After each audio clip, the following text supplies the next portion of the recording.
Okay, ఈ రోజుకి ఇదే 13th last some. As observed from the top of A 75 meters high light house అంటున్నాడు. అంటే లైట్ హౌస్ యొక్క హైట్ ఎంత? ఇదిగో ఇది లైట్ హౌస్, దీని యొక్క height 75 meters. From A sea level angle of depression. Angle of depression అంటే ఏంటి? ఏంటి? పైనుంచి కింద చూడడం. ఇది ఇక్కడ రాస్తాను 75. ఇది ఇక్కడ నుంచి ఎక్కడ చూస్తున్నాడో కిందకి, ఎలా కింద చూస్తున్నాడు అనమాట. కిందకి చూస్తే angle of depression of 2 ships, 2 ships అంటున్నాడు. ఎన్ని షిప్స్ అంటే ఇదిగో ఇది ఊహించుకోండి, ఇదంతా బీచ్ అనుకోండి. ఇక్కడ ఏముంది? లైట్ హౌస్ ఉంటుంది. వైజాగ్లో బీచ్ దగ్గర ఉంటుంది కదా లైట్ హౌస్, అలాంటిది ఒక లైట్ హౌస్ ఒకటి ఉంది. ఇదంతా ఏంటి? సి. డిప్రెషన్ పైనుంచి ఏం చూస్తున్నాడు? కింద చూస్తున్నాడు. ఒక 2 ships ఉన్నాయి. ఇదిగో ఇదొక షిప్ అండ్ ఇదొక షిప్. అర్థమైందా? ఇదొక షిప్, ఇదొక షిప్. ఈ సముద్రం, ఇదంతా సముద్రం అయితే ఇక్కడో షిప్, ఇక్కడో షిప్ ఉంది. If one ship is exactly behind the other అంటే అండి ఒక షిప్ వెనకాల ఇంకొకటి ఉంది. అర్థమైందా? One ship is exactly behind the other అంటే ఒక షిప్ వెనకాల ఇంకోటి ఉంది అనమాట. అంటే ఒక లైన్లో ఉన్న 2 షిప్లు. ఒక లైన్లో లేకపోతే వాల్యూ తేడా వస్తుంది కదా. ఒకటి ఇక్కడ ఒకటి ఇక్కడ ఉంటే రాదు కదా. మనకి ఒకే లైన్లో ఉండాలి. ఎందాక సమయంలో కూడా అంత ఒకే లైన్లో ఉన్నాయి అన్నీ, ఒకే లైన్లో. Behind the other the same side of the light house. ఆ లైట్ హౌస్ ఏ సైడ్లో ఉంది ఆ సైడ్లోనే ఉంది. సపోజ్ ఈ సైడ్ ఉంది అనుకో, ఇది కూడా ఇటైపు ఉందన్నమాట. స్ట్రైట్గా ఉన్నాయని. Find the distance between 2 ships. ఆ 2 వాటి మధ్యలో డిస్టెన్స్ కాదు. ఫస్ట్ యాంగిల్ ఆఫ్ డిప్రెషన్ రాసుకోవాలి కదా. యాంగిల్ ఆఫ్ డిప్రెషన్ ఇదిగో ఎంత? ఇదిగో ఇదొకటి, ఈ యాంగిల్ ఆఫ్ డిప్రెషన్ ఉంది. యాంగిల్ ఆఫ్ డిప్రెషన్ ఎంత? 45 ఒకటి, 30 ఒకటి. ఓకే, ఇది ఒకటి అండ్ ఇది కూడా ఉంటుంది కదా. ఇది పెద్దది కదా. ఇది ఎంత అవుతుంది? 45 అండ్ ఇది ఎంత అవుతుంది?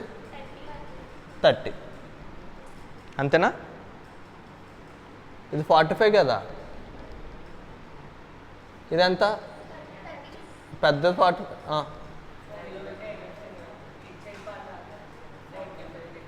ఇటు సరే అట్లేదా? సరే సరే, ఒకసారి పాస్ చేయాలి వచ్చేస్తాను. ఓకే, ఇది టవర్ కదా. టవర్ యొక్క height 75 meters. Angle of depression first 30 degrees అంటున్నాడు కానీ ఫస్ట్ 45 degrees రాస్తుందని చూడండి. అదే తీసుకున్నప్పుడు ఇక్కడ యాంగిలే కదా 45 degrees. ఇది 45. నెక్స్ట్ది ఏంటి? చిన్నది. ఇది 30 degrees కదా. ఇది 45 ఉంది కాబట్టి ఇది 45 ఉంటుంది. ఇది 30 ఉంది కాబట్టి ఇది 30 ఉంటుంది. యాంగిల్ ఆఫ్ ఎలివేషన్స్ రాస్తున్నాను డిప్రెషన్స్ బట్టి. అంతే కదా. మనం ఇది లైట్ హౌస్ కదా, దాని దగ్గరికి వెళ్ళే కొద్దీ యాంగిల్ పెరుగుతుంది కదా. మనం వేసిన యాంగిల్స్ కరెక్ట్ కాదు అలా చెక్ చేసుకోలేదు సార్. ఇది 45 అయితే ఇది 45 అవుతుంది అని చెప్తున్నాను నేను. సపోజ్ 30 అయింది అనుకో, కొంచెం ఎదురుకి వెళ్తే యాంగిల్ పెరుగుద్దా తగ్గుద్దా? కొంచెం ఎదురుకి వెళ్ళే కొద్దీ. ఇప్పుడు లైట్ హౌస్ ఇక్కడ ఉంది, సపోజ్ ఇదే లైట్ హౌస్ అనుకోండి, నేను ఇక్కడ ఉంటే ఇలా కనబడుతుంది. కొంచెం ఎదురుకి వెళ్తే అలా చూస్తే కనబడదా, కొంచెం పైకి ఎత్తాలి, యాంగిల్ పెరుగుతుంది కదా. సేమ్ ఇక్కడ కూడా అంతే. ఓకే, అంతే కదా. డయాగ్రామ్లో ఇంకేమీ లేదు కదా, పేర్లు పెట్టుకోవచ్చు కదా.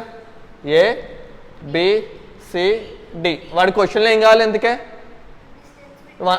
Find the distance between 2 ships అంటే సిడికి మధ్యలో ఉన్న డిస్టెన్స్ కావాలి. చూద్దాం. దీన్ని ఏమనుకోవచ్చు?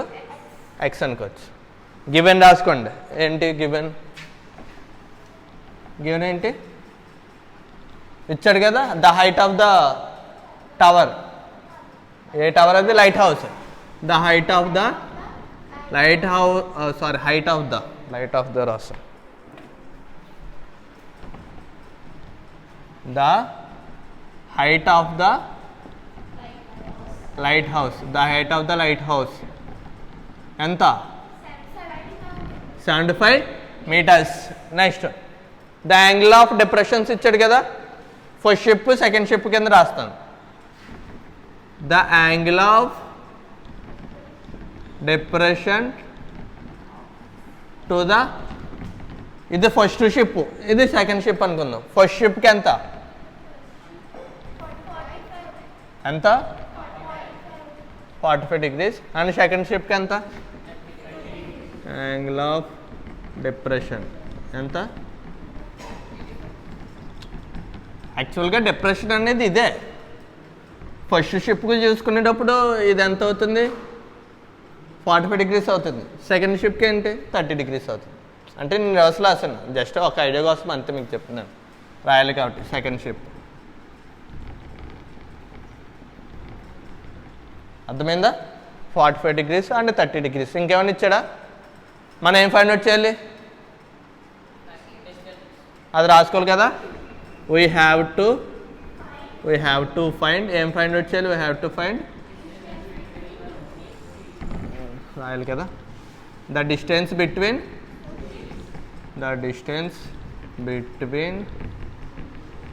Two ships. The distance between two ships ఎంత? సిడి అనుకున్నాం కదా, సిడీని ఏంటి అనుకోవచ్చు. Let the distance between two ships is equal to x. The distance between two ships is equal to x meters. అంతే కదా, రాసుకోండి, నోట్ చేయండి. ఇప్పుడు దాకా ఒకసారి పాస్ సార్. ఓకే, రికార్డ్ చేస్తారు, సారీ నోట్ చేస్తారు కదా. ఇప్పుడు ఏం తీసుకోవాలి? ట్రయాంగిల్స్ తీసుకుందాం. మనకి బీసీ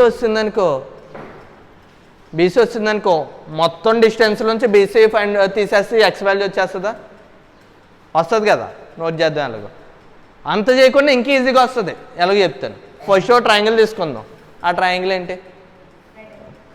రైట్ యాంగిల్ ట్రయాంగిల్ ఏంటి? From triangle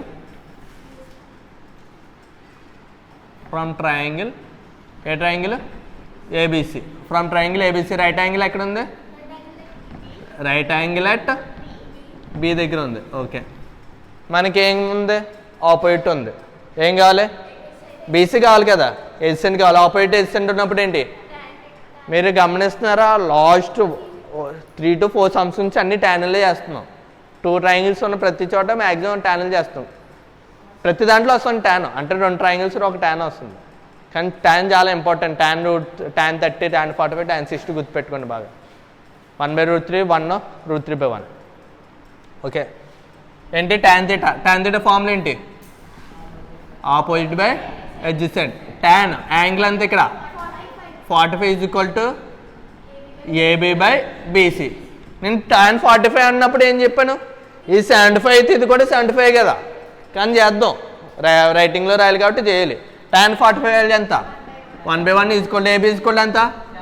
BC is equal to ఎంత? బీసీ. క్రాస్ మల్టిప్లికేషన్ చేస్తే బీసీ ఈజ్ ఈక్వల్ టు ఇది 75 meters. అర్థమైందా? ఓకే, ఇప్పుడు పెద్ద ట్రయాంగిల్ తీసుకోండి. పెద్ద ట్రయాంగిల్ ఏంటి? From triangle ABD right angle ఎక్కడ ఉంది? Right angle at B. మళ్ళీ ఏం తీసుకోవాలి? అగైన్ ఆపోజిట్ ఉంది, అడ్జసెంట్ కావాలి. ఎక్స్ కావాలంటే అడ్జసెంటే కదా. tan θ is equal to formula ఏంటి? Opposite by adjacent. tan angle అంతే ఇక్కడ, ఇది 45 degrees ఇందాక, ఇది 30 degrees. tan 30 is equal to opposite ఏంటి? ఏబి బై అడ్జసెంట్ ఏంటి? బీడి. అడ్జసెంట్ ఏంటి? బీడి. tan 30 వాల్యూ ఎంత? 1/√3 is equal to AB by BD. అంటే ఎంత? BC plus CD. బీడి అంటే ఏంటి? బీసీ ప్లస్ సిడి కదా, ఇక్కడ నుంచి ఇక్కడికి BC plus CD. Okay, 1/√3 is equal to AB value ఎంత? 75. బీసీ వాల్యూ ఎంత? ప్లస్ సిడి వాల్యూ ఎంత? ఎక్స్ అనుకున్నాం కదా. క్రాస్ మల్టిప్లికేషన్ చేస్తే ఏమవుతుంది? 75 plus x is equal to 75√3. ఓకేనా? నీకు ఎక్స్ వాల్యూ కావాలి కదా, అందుకే ఏం చేస్తాను? X is equal to 75√3 plus 75 by కాదు, ఇక్కడ ఇంటూ ఉంటే బై అవుతుంది, కానీ ఇక్కడ ప్లస్ చేస్తుంది. 2 variables, plus 75 plus X. Plus equal to X తీసుకెళ్తే -75. రెండట్ల నుంచి ఏం కామన్ తెచ్చు? 75 కామన్ తీస్తే ఏంటి √3. 75 బయటకు వెళ్ళిపోతే ఇంకేముంది -1. అంతే కదా, డైరెక్ట్ ఎక్స్ వాల్యూ వస్తుంది కదా, ఇంకా దేంట్లోంచి చేయక్కలేదు మనం, బీడీలోంచి బీసీ చేయడం ఏం చేయక్కలేదు, డైరెక్ట్ ఎక్స్ వాల్యూ ఇక్కడ వస్తుంది కదా. ఎక్స్ వాల్యూ అంటే ఇదిగో మీటర్స్. దేర్ ఫోర్ ఏం కావాలి, ఆడ అడిగింది the distance between therefore the distance between 2 ships BC CD is equal to ఎంత 75 √3 - 1 మీటర్స్. అర్థమైందా? ఈజీ సమ్, జస్ట్ 2 ట్రయాంగిల్స్ తీసుకోవడమే. ఓకేనా, నోట్ చేయండి. వీడియో ఆన్ చేస్తా.